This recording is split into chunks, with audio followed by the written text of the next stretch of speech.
जब अशोक घर से बाहर निकला तो वहाँ पर उसकी मुलाकात रोहन से हुई। रोहन काफ़ी दिनों बाद अशोक को मिला था।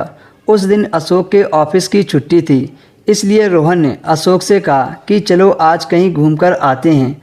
उस दिन अशोक रोहन के साथ मूवी देखने के लिए सिनेमा हॉल में चले गए और जब वे दोनों मूवी देखकर वापस लौटे तो रोहन ने अशोक से कहा कि अशोक, हम लोग जल्द ही मुलाकात करेंगे। और फिर रोहन अपने घर चला गया।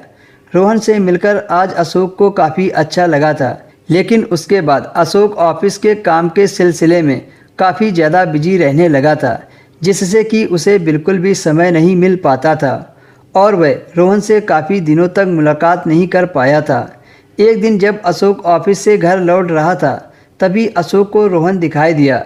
जब अशोक ने रोहन से मुलाकात की तो रोहन ने बताया कि हमारे साथ पढ़ने वाली लड़की मालती से सगाई होने जा रही है।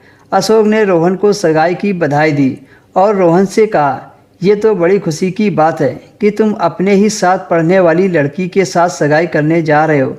कुछ दिन बाद रोहन की सगाई थी तो अशोक भी उसकी सगाई में गया था।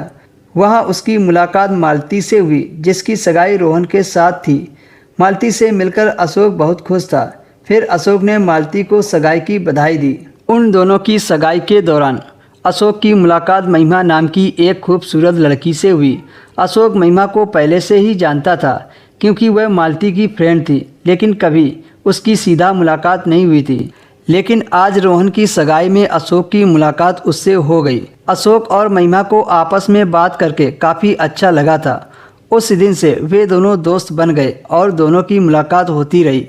एक दिन अशोक और महिमा ने साथ में समय बिताने के लिए सोचा।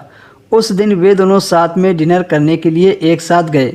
उस दिन से अशोक और महिमा में काफ़ी नज़दीकियाँ बढ़ गईं और वे दोनों एक दूसरे से बहुत ज़्यादा मिलने लगे।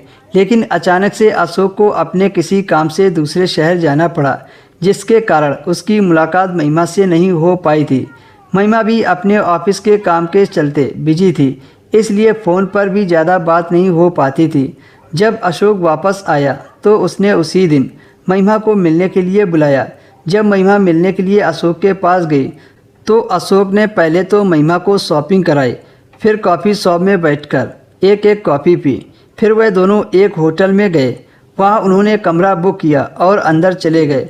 अंदर जाते ही महिमा बेड पर थकी हारी गिर पड़ी और अशोक फ्रेश होने बाथरूम चला गया।